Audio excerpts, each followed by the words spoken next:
Hello and welcome to the Merri-Cast, the show that puts you on the fast track to confidence in starting and growing your business. My guest this week is Jenny Garrett, OBE. Now, Jenny's a bit of everything in the people we love to have on this show. She's inspiring, thought-provoking, and very, very practical. She's also an award-winning career coach, author, and leadership trainer. And she was deservedly awarded an OBE in the late Queen's New Year's Honours List of 2021 for services to entrepreneurship and women in business. She's also got a book, Equality versus Equity, which tackles issues of race in the workplace.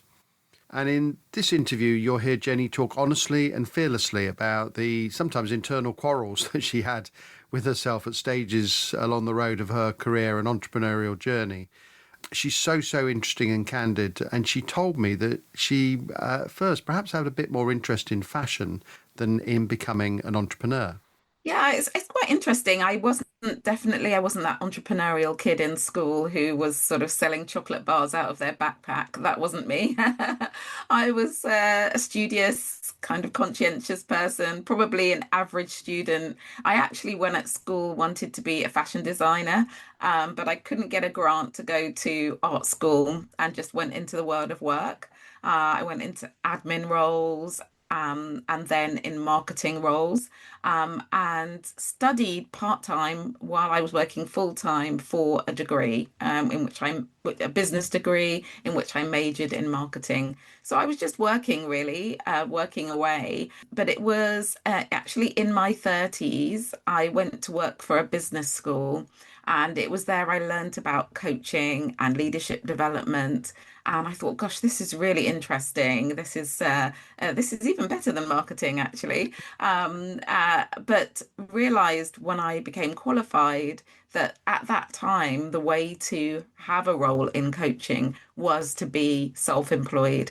So it felt like a bit of a wrench. It was sort of, I found the thing I really want to do, but the only way to do it is to be self-employed. And that's not something I'd ever considered. It was all about having a stable job, having a pension, working your way up. And this really turned everything on its head for me. So it was a bit of a journey towards running my own business. I got a coach myself. And that coach helped me think about what I could do. And initially, what I did is I went down to 4 days in my employed job. And on that fifth day, started seeing if I could get coaching clients, if I could potentially sort of set up on my own. And we set a target when I could earn what I earned in the 4 days in my 1 day off. That would be the time to take the leap.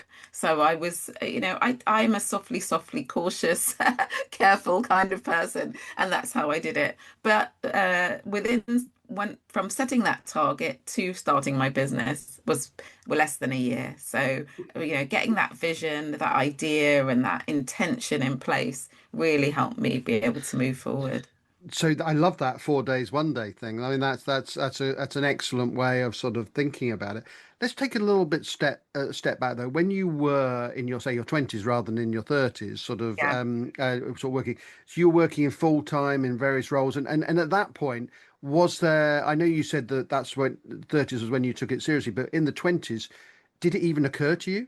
And about being an entrepreneur, or were you just thinking that's it, go from a job, if you don't like the job, go to the next job?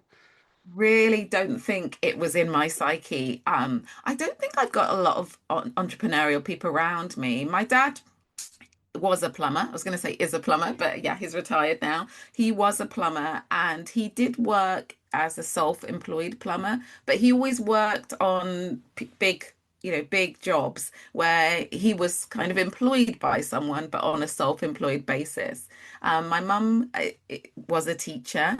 And I just don't think I was surrounded by that entrepreneurial spirit, really. I don't think I had people saying, you could do this. This was even something that people like me did.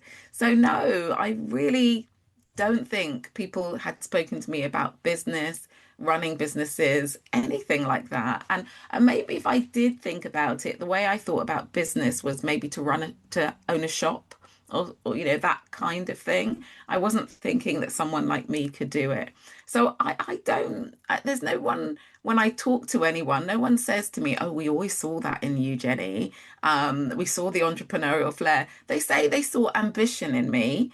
They saw that I was someone who was going to, was focused and wanted to get achieve things, but they never say they saw that flair in me. I think it's a surprise to everyone, including myself. I was exactly the same. I mean, my first reaction when I started my business was, "Are you sure?" Yeah. And yeah, are you sure that's a good idea about moving from the security, so-called security of employment to what they saw as insecurity of self-employment? But I saw it the other way, actually, that it was a chance to give some security, or at least if I effed it up, it was me that was doing it. So for me, that was a form of security. I want just you were talking about in your thirds, and that wasn't until you took on a coach and you were working at the business school and so on. But do you remember a single moment where you suddenly was there a light bulb moment where you thought, actually, I think I can see a different way? Yeah, I think it was coaching, to be honest with you. So, a colleague who's now a really good friend, so she spoke to me and she said to me, "Where next with your career?" And I remember her saying it to me and me thinking, "Well, I'm doing quite well. I've got a good job. I'm doing well." And she said, "You could train people in marketing on some of our programs." And at the time, I wasn't a confident public speaker. So I remember saying, oh, I'm not sure I can do this. And then she said, what about coaching? People come into your office, they come away motivated, they come away with actions. That's what a coach does. And I've always been a keen learner. I still am. I'm always looking for ways to learn, whether that's reading, listening to podcasts, attending courses. So I'm always hungry for more. And that's what appealed to me, that idea I could learn to be a coach and my organization could support me to do that. I thought, oh, this is a good idea. And so it was attending the coaching program, and just having all of these light bulb moments, these powerful questions that you can use to help people think differently and see the world differently and realize their potential. I just thought this is what I'm meant to do. And in a way, it was the barrier was being a self-employed, but because I was so passionate about it, I felt like I could overcome that barrier to do the thing that I really wanted to do. So in a way, it wasn't for me, it didn't feel like it is an enabler and it has been a positive enabler in so many ways. But my initial thoughts was this is the barrier I need to overcome to do the thing I want to do, the self-employment aspect. Okay, and now we can say, of course, we're 20 years on. So Yes. 2005, you founded Yeah. Jenny Garrett Global. Congratulations for 20 years. Thanks. And I mean, I can see what inspired you to start the company. But can you tell me a little bit about it in terms of what its initial objectives or purpose was? And is that the same as what it is now? Yeah, no, absolutely. It's evolved over time. It's definitely not the same organization it was when I started it. Ultimately, I just wanted to coach leaders. That's what I wanted to do. I just want to coach leaders, and I want to find a way to do that all the time. That was my ambition. And so I wanted to coach leaders on leadership programs. And when I stepped out on my own, that's what I was doing. So working with leadership consultancies, and offering my services as a coach as part of those programs. And I loved it. I really, really loved it. But I guess as I embarked on the journey, I started thinking, well, maybe I could design leadership programs in which coaching was a part. And I went on to complete a master's in management learning and leadership with Lancaster University and started designing my own programs. First of all, leader as coach programs, so that connection between the leadership and the coaching. And then moving beyond that. So I've written a couple of books. The first, Rocking Your Role, A Guide to Success for Women Who Are the Main Earner in Their Home. And the second, Equality versus Equity. And the first book, Rocking Your Role for Women, really led me into the world of supporting women leaders.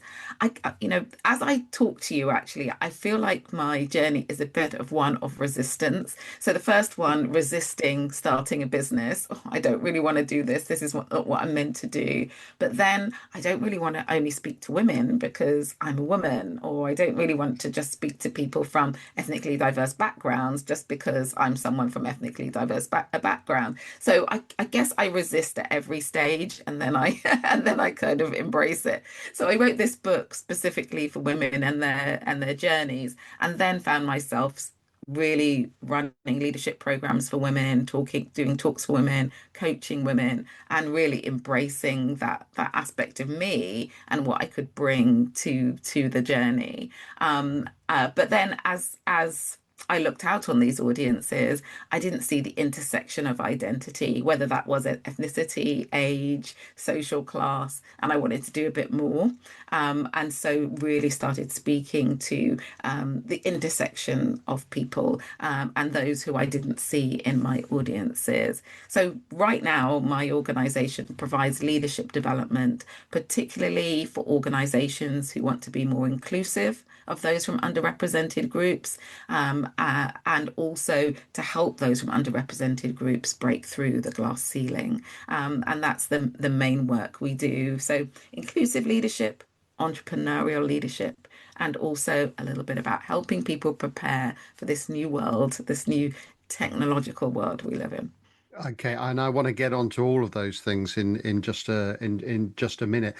I'm interested in this internal quarrel that you're sort of having with yourself at these various stages. Um, I mean, is it fair to liken it to you're having like a internal board meeting with yourself and thinking, should I go this way? I'm not sure I want to go that way, but I think you should. And did you, when you made those moves, I mean, was it, it sounds like you're talking about, I may be putting myself through some discomfort, but it's a means to an end to get to where I want to go. Yeah, absolutely. I think particularly starting the business, it was, oh my goodness, this is going to be hard. I don't know what I'm doing. I don't have role models around me. I don't know. Yeah, I don't know other people who are doing this thing, but I'm going to go for it. And I did find it. I had people dissuading me around me. Coaching is a fad, all of that sort of thing, and thinking, am I going to be able to make this work? So I think there was definitely a lot of those gremlins. And I don't think the gremlins went when I started the business either. I think they continued. You put a post out on social media, no one acknowledges it, and you're thinking, am I just talking to myself? And is the phone ever going to ring? So I think, particularly with that, I think some of the other steps I've made have been around much more around stereotypes, really. So me resisting the stereotype, if you're a female coach, do you just coach women? For example, I didn't want to be put in a box. So some of the other challenges I've experienced are more around, actually, I don't want you to put me in a box. I want you to know I do more and can do more than what you think I can, and I don't want to fall into what you expect me to do. Okay. And was there a moment? I mean, 2005, I mean, it feels to me a very long time ago now, and the world of, for example, DEI, has sort of changed an awful lot. I mean, did you feel like you were in a sort of lonely place at the start and there weren't many people listening, or were there always receptive ears and a ready acknowledgement of the sorts of things that you were saying? I'm just interested for the benefit of our listeners, because sometimes you may feel as though you're ploughing a lonely furrow, and it's either you're ahead of your time or you're not talking about it in the right way. So I mean, how was it for you in those early days when you were talking? Yeah, I think there are a couple of things. I think that there is something about building your tribe, whoever your tribe is. And I definitely found it a very lonely experience when I started my business. So much so that I was Googling and I found this concept called a jelly. I don't know if you've come across it, but these people in America used to come together in their homes. They were solopreneurs, come together in their homes once a month with jelly beans and just work together. They all had separate businesses, they were doing totally different things, but just sort of emulating that office environment. And because they always had jelly beans, they called it a jelly. So I went to my local community centre and said, I want to create a jelly once a month. Just invite anyone who works on their own to work together in your space. Will you give us a free space to do it? And they were like, yeah, great. We won't charge you. There's tea and coffee here. And I started building a bit of community. Even the local newspaper came along with this radical idea of what we were doing. And I ran it for quite some time, this jelly of just, we could just ask each other a question. Oh, I don't know how to do this on Word, do you? Or what are you doing in your business? Or just working in the same proximity, but not even having to speak to each other. And so I think for me, part of all of this has been if there's no one around me, how can I build a bit of a tribe, even if it's not, even if they don't get what I'm talking about or on the same wavelength as me in terms of it, but there's just some people around me. So I definitely built a tribe with a jelly. And then later on, I'd look for groups, maybe of female entrepreneurs or of people interested in diversity. And I'd frequent those groups. I've always looked for them or been part of them or created them if I can't find them. But I think I didn't label it in the same way. I think when I was talking about gender, particularly what would happen, I think, is that women, just say I was coaching on a leadership program, women would be drawn to be coached by me, for example, and would find ourselves talking about some of the challenges that women experience. And then I would reiterate those in different ways, maybe in blogs or in talks I was doing. So I don't think I put myself out there as a diversity, equity, and inclusion expert. I talked from my experience as a woman and of coaching women, for example. But when I wrote my first book, which was maybe about 15 years ago now, maybe 13 to 15 years ago, it was interesting, as you say, that I did have some resistance to talking about women being the main earner. I had some women say, why are we talking about this? This is not an issue. I had some men saying, do you hate men? Is that, and sort of judging potentially where I was coming from without reading the book. But I also had lots of people say, thank you for speaking about this. Thank you for speaking to me, men and women, with men wanting to understand the experience better, or being on the other half of that relationship, and women saying, no one speaks about this. Thank goodness you are. So, that you'll always get some people who don't get it. And but for me, it's always about finding my tribe, the people who are interested and the people who do get it and the people who I can support, because I can't support everyone. I can't please everyone. I'm not cake. I love that. I love the whole thing around the tribe, and that I always like a bit of cake. I mean, so that's it's good. So it's a great analogy. I mean, when you were explaining though to people generally, I hate the phrase elevator pitch, but nevertheless, if you had about 20 or 30 seconds to talk about, were you talking to people about, hi, I'm Jenny, I'm an entrepreneur and these are the things I do, or were you talking about directly about the things that made you feel sort of passionate, which were the things that you were selling? I was just interested in the way you were talking about yourself. So I think listeners would be interested in the way any successful entrepreneur, describes. They describe their passion, or they just describe the vehicle which they're operating in. Yeah, I think I described my passion, and I do remember I used to talk about the generations of women in my family. So I would say my great grandmother came to England from St. Lucia in the Caribbean, and created a life for herself and for all of us. If she hadn't done that, I wouldn't be here right now. Who knows where I'd be. So she was very inspiring and pioneering to do that. And then my mum was the first in our family to earn a degree, and her doing that really inspired my brother and I to do that. In fact, we would say when my mum completed her degree, because she completed it later on in life, but my brother and I were still quite young, we'd say, if you get a degree and I get a degree, we'll be the three degrees. This is dating me because everyone remembers who the three degrees are. No, But I remember as well. Don't worry. okay, yeah. So that inspiration, and then having my daughter really inspired me because it made me realize I was a role model to someone. And if I didn't step out of my comfort zone, then actually she wasn't going to. Because you see your parents do something like, I can do that easily because they did it. And so I wanted to be that person that showed her that everything was possible.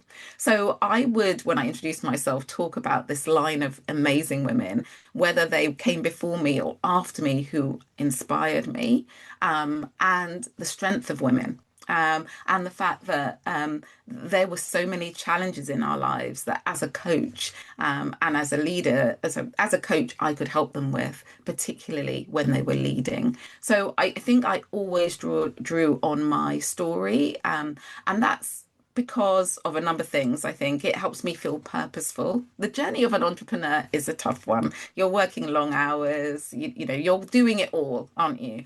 And you need, I think, to have a strong why.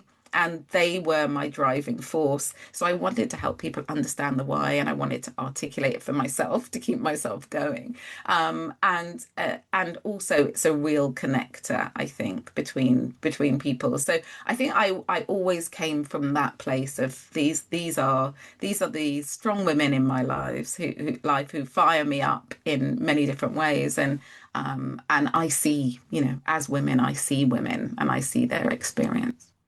Now, I'd like to move on to in 2020, you set up the UK's first diverse executive coach directory. And so we've talked about coaching a little bit. I mean, I'm just interested in the gap that you saw there and why it was so necessary in the coaching industry. Yes, it was really interesting actually. To just tell you how it came about. Someone contacted me on LinkedIn and said to me, I'm on the board of a coaching company and they don't have any ethnic diversity in their coaching pool. And he said, I found you. They say they can't find anyone. I found you. Are you the only one? And I said, well, I'm definitely not the only person. And he said, could you come and speak to them? And I said, yeah, happy to have a conversation. Anyway, I had a conversation and they said, we don't find anyone. We don't find anyone applying. We can't find any coaches. And I said, it's not for me, because they were doing maternity coaching. I said, it's not for me, but I will find you some people. So within a week, I'd sent them 15 CVs and they did recruit two people into their coaching pool. And it made me realize that actually coaches from ethnically diverse backgrounds were not visible enough. People go to their network. Do you know someone who you can recommend? And if your network isn't particularly diverse, you keep getting back the same kinds of people. And so I knew there was more for me to do on that. So I thought, oh, this is a problem that I could do something about. I can create this directory. And I started working on it. But I had a lot of other things going on as well, work-wise. So it was slow. I'd got a few people. I'd asked someone who works with me in marketing to start creating this directory, but it was a bit of a slow process. And it was sort of going on the back burner due to other work priorities. But then the tragic killing of George Floyd happened, and all the people I'd contacted said to me, where's this directory, Jenny? It's never been a more important time for people to know there's coaches out there to support them from ethnically diverse backgrounds. And I said, oh, I was going to do a big launch and all of this stuff, and we can't do it because it's lockdown. And they said, just get it out there. And that's what I did. And yeah, it's it's been great. It's been great in lots of different ways. It's been great to have this community of coaches to be seen and feel that they're seen and they're supported. We meet 4 times a year. We have learning sessions and we just have social sessions. So it's been great in that way because as an individual in the coaching field, I personally didn't find it particularly welcoming in my journey through the different coaching groups. I must say there's been a lot of work on that, and I know that the coaching profession has done a lot of work to be more inclusive. But coming through in 2005, I didn't experience that. And also that connection with corporate organizations who really want to provide a choice of coach to their staff who haven't done in the past. So enabling organizations to say, actually, we have a pool of coaches from different backgrounds with different experience, and giving their staff a choice rather than saying, these are the coaches we have. They're all from a particular ethnic background, social class, age bracket, etc. Now there is more choice, and that's the big sort of gap we wanted to be able to fill, really. And it's also it's a great example that sometimes you have a great idea, you test it on the market says it's a great idea. Sometimes, though, you are thinking, this would be a good idea, but I'm not sure. And then a circumstance or something happens, and then you realize, well, I know there's a market need there, and because people are telling me that Yeah. they want it, and you've got all that knowledge and intelligence to bring it sort of together. It's just a question of suddenly it moves right up the priority list, sort of in terms of what you're doing. I want to ask you about rocking your teens Yeah. that you set up. That's about social enterprise, empowering young people. But you tell me in your words what it's about. It was again born of another problem, to be honest with you. So, the diverse executive coach directory, lack of visibility of coaches from ethnically diverse backgrounds, lack of them in coaching pools, rocking your teens. When my daughter was in, early secondary school, the pressure from social media getting to her, the sort of body image issues that young people have. There's a lot thrown at them now. I think they've created a new law now. You have to be 13 to go onto social media, although I do think that people circumvent it. But yeah, she was just exposed to so much and it was impacting her. And I was really shocked because obviously, women's empowerment is such a big thing for me. It was a shock to me that my daughter wouldn't feel as empowered as she could at that time in her life. But when I sort of Googled and researched, I saw that there was a bit of an epidemic of young people and the issues they were facing, whether that was self-harm for young girls or sadly for boys, much worse because boys hold in their feelings. And I was going to see a corporate organization, and it was a kind of throwaway comment at the end of the conversation where I said, I'm going to host a conference for girls to empower them, because what I was reading was at that age, sort of 12, 13, they don't listen to older people. It's like, what do you know about our experience of life? That they listen to people, similar age. So I said, I want to hold an event, empower young girls, young people speaking to young people, really help them, get back in touch with who they are and their own potential. And the person I spoke to said, this is really interesting, but boys need help too. Send me a one pager. I thought, oh, one pager, I better make something up then. And I created this one pager and ended up going into business with him and another person, and creating this social enterprise. And yeah, it's been going for a long time now. We've taken over 2,500 young people through our Wow. events. Hmm. And the idea is that we help them see that they can make good choices in life, and also help them with their self-esteem. But also, quite often, we introduce them to the world of entrepreneurship because a lot of the people who are young people doing great things are people who actually have carved their own way, carved their own niche, and made it happen. Now, I'm really interested in the bit you were saying at the start of that, where you were saying, I'm going to host a conference for, sort of young people, as a result of a few conversations that inspired you. Most people might think that. And then do you hear these things coming out of your mouth and then you think, did I just say that? Oh my God, now I've got to do something. I'm just interested in like, you get spontaneous, you get excited, you say something and then think, well, I better do it now, Jenny. Or Yeah, it's a really good question about what happens. I think what happens is I want to do something. And then if I say it out loud, I have to do it because I'm a person, I don't want to be that person who says something and doesn't do it. I never want to do that. So if it actually does, I mean, there's a lot of stuff that goes on in my head, but if it actually gets out of my mouth, it's going to happen. And that's just the way it is. By hook or by crook, I'm going to make this thing happen. So that's how it works, really. Yeah, I have lots of ideas. So not every idea gets out of my head, into the world. But once it's in the world, yeah, we've got to find a way to do this thing.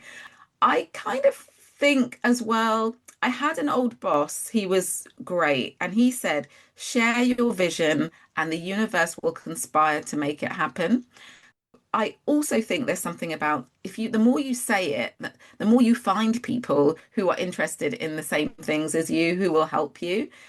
Just like Jeffrey, my business partner with Rocking Your Teens, like I was just saying it. I didn't know he was going to be interested in supporting young boys, but he was, and he was like, "Yeah, we're gonna you want to support girls, I want to support boys. We can do something." So I think there's something about the when you start saying it, you attract the people who want to help and work with you on it. I think that's part of it too.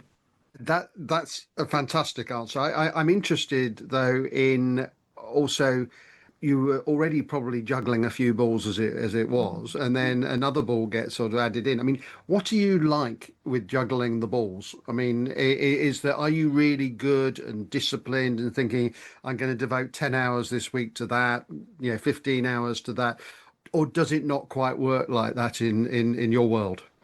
Yeah, I think there are different times. So at the time when I created Rocking Your Teens, I will tell you there was not enough time to do Rocking Your Teens. And it was weekends, sometimes evenings, just and early mornings. I've done a lot of all early mornings in my life. Writing my book, I used to wake up at 5 o'clock in the morning, write for 2 hours, and then start my day. So there have often not been enough hours in the day to do the things I want to do. I would say as well, like, yeah, being totally honest, I think there are times I haven't been a great person to live with.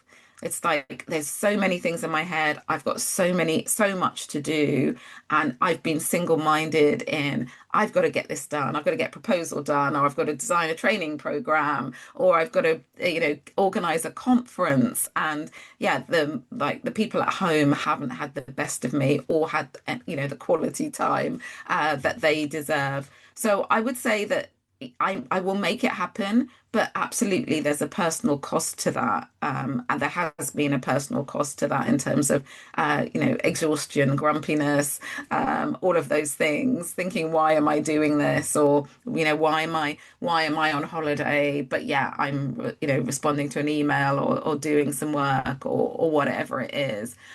I would say now, I would say it's not as bad as that because I have colleagues. I have colleagues now who work alongside me. I can delegate, and they can help me make my ideas happen. So that's that's a brilliant position to be in and a better position to be in. And I do have my evenings. I do have my weekends. I can switch off on holiday and that sort of thing. But I can tell you there are many years when I haven't been able to, and there's been, yeah, sacrifice of sleep, time, family time, all of those things to do it.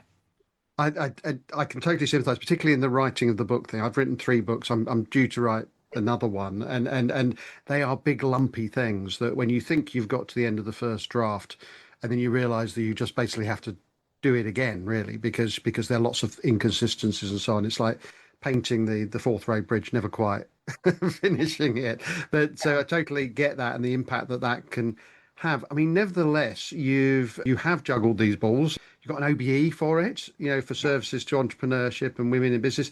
I mean, the OBE, just honestly, do you think lovely, it's a great honor? Does it make a difference in a business? Like, so people see those three little letters after your name. Do people suddenly pay more attention?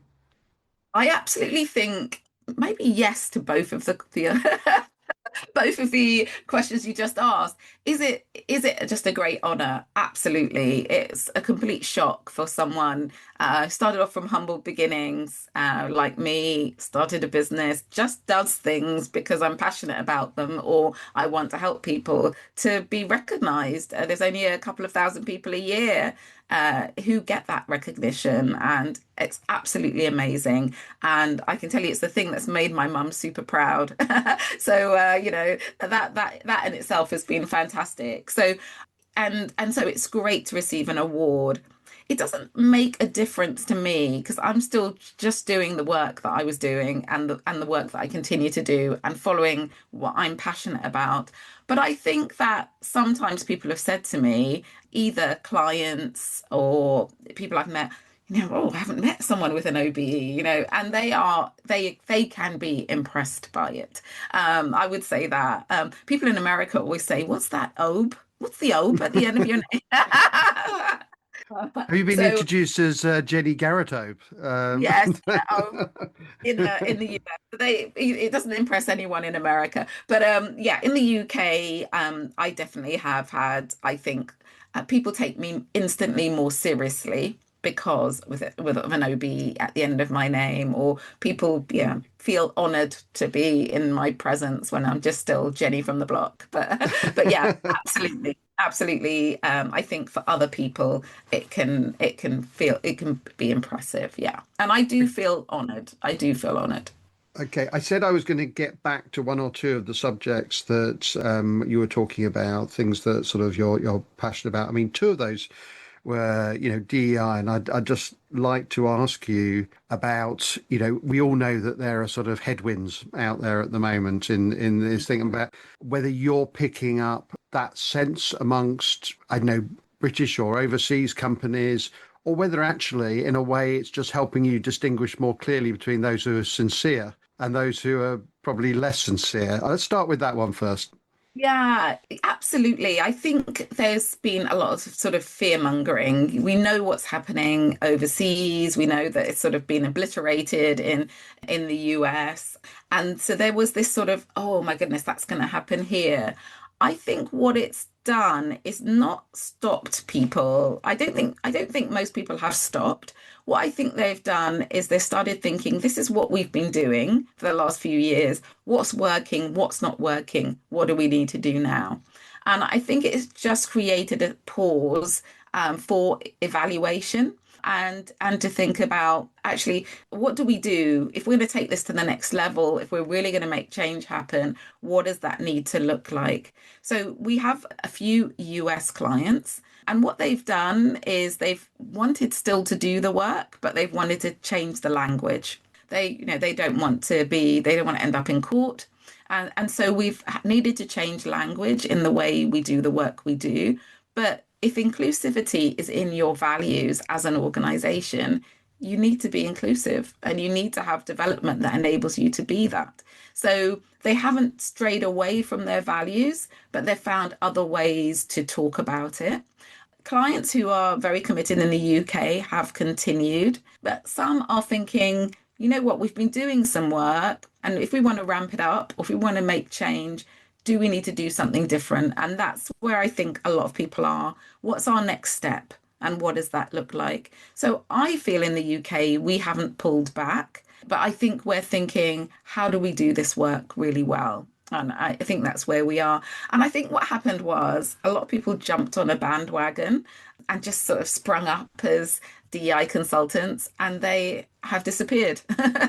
Now that it's not because they were doing little interventions and little things that were just about maybe making money, not necessarily about making huge long-term sustainable impact.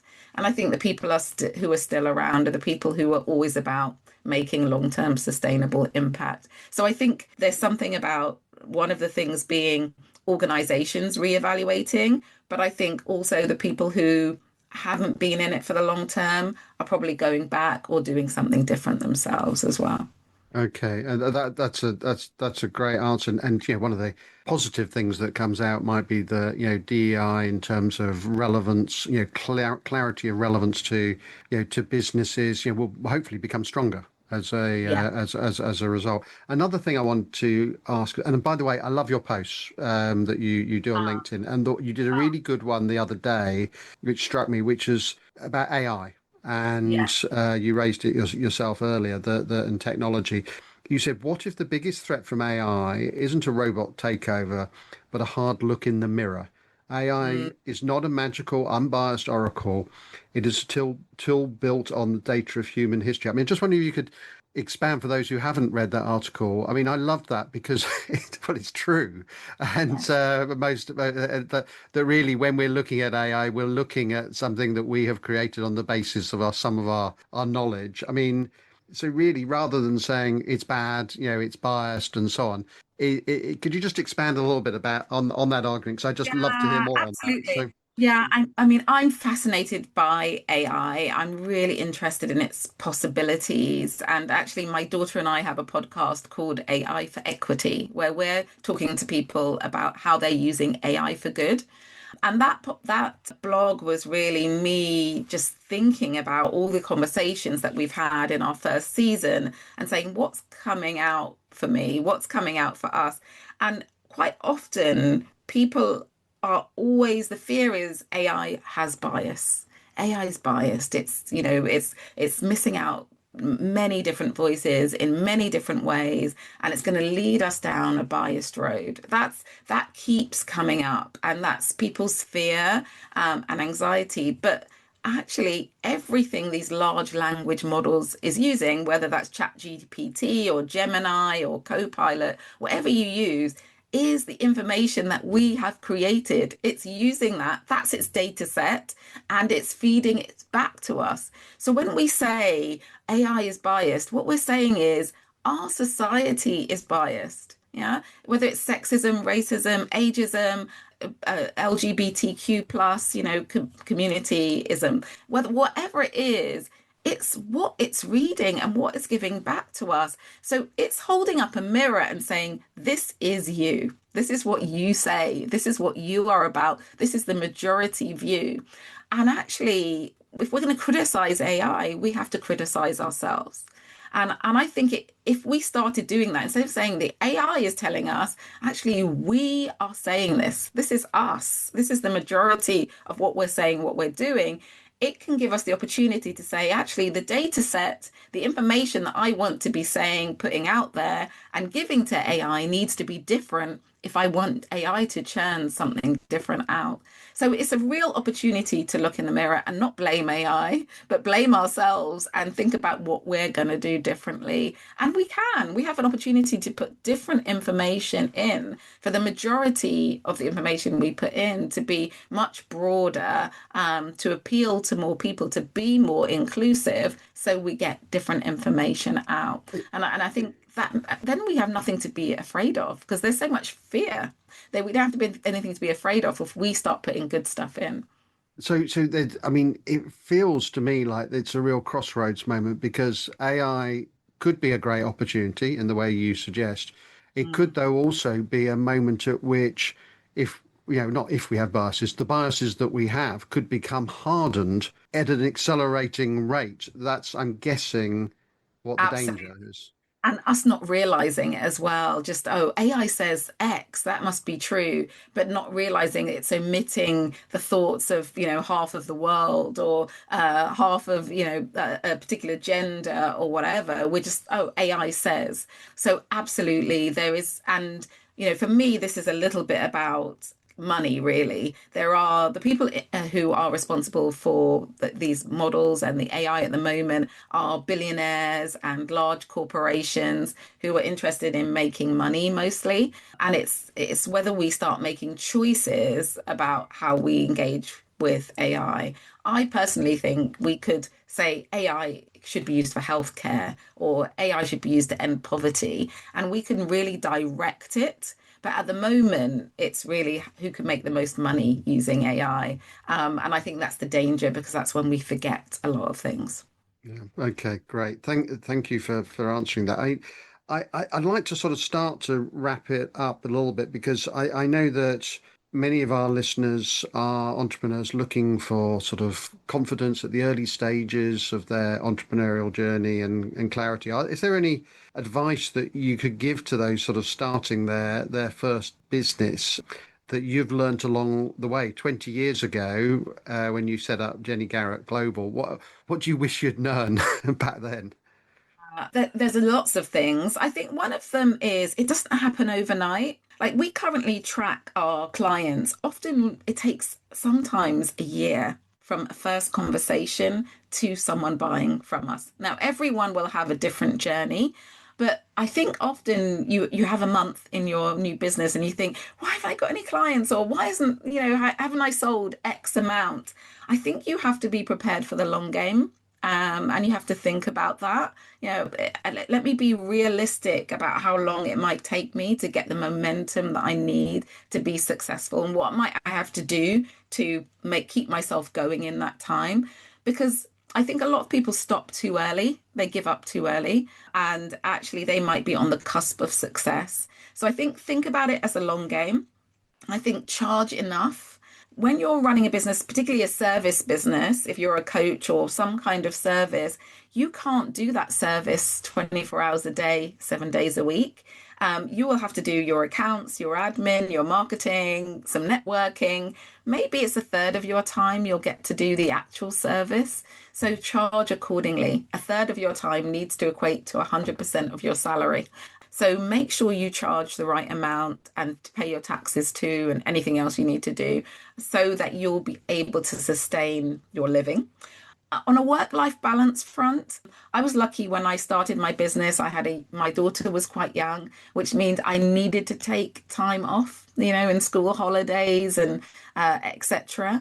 But if you don't put those holidays or breaks in, they just won't happen. If you wait for the time to have a break, when it's quiet, I'll have a break. There's always something to do. You'll never have a break, and you'll probably burn out. So I would say put those holidays in, even if it's just 1 week a year when you say, I'm not going to be working. Just to get a bit of balance, because when you're lying on the beach, or even if you just stay at home and have a staycation, going for a walk, that's sometimes when your best ideas will come. So give yourself the gift of a little bit of time, and you'll find that can be helpful. And also, if you can get anyone to help you, it could be a child on work experience, an intern, maybe you can afford a VA. Start getting people to help you. You can't do it all on your own. And practicing delegation, realizing that there are some things that you spend your time on that aren't the best use of your time. The earlier you can do that, the better. I took too long to do that, I think. And you wait to get to that point where it's just like, I'm sinking here. There's no more capacity. Don't wait to get to that point. Do it a bit earlier if you can. And so, listeners, that was Jenny Garrett, OBE. I thought she was so interesting in so many areas, and especially not long from the end there on the subject of AI. We had an amazing discussion on that. She also had some great lessons, I thought, among them, don't give up too early. Success doesn't happen overnight, and sometimes it takes a year to land a client, so be patient and be ready for the long game. And then she sort of combined a couple there with money and leisure. Make sure you charge enough so you're able to sustain your living.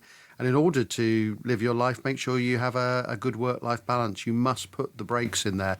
And also, the breaks give you plenty of ideas while you're on them for work challenges to come. And finally, she said, you can't do it all on your own. Practice delegation. Don't wait to get to full capacity when you don't have time to think. Delegate before you get to that point. I absolutely love that one. So thank you to Jenny, and thank you to our growing band of listeners and the great feedback we're getting on the show. If you enjoyed this episode, we'd love for you to subscribe, rate and review through your usual podcast provider. And if you want to find out more about the Merri-Cast, look for me, Trevor Meriden, or our business Merriborn on merriborn.co.uk. Well, that's about it for this show, and until next time, thanks for listening.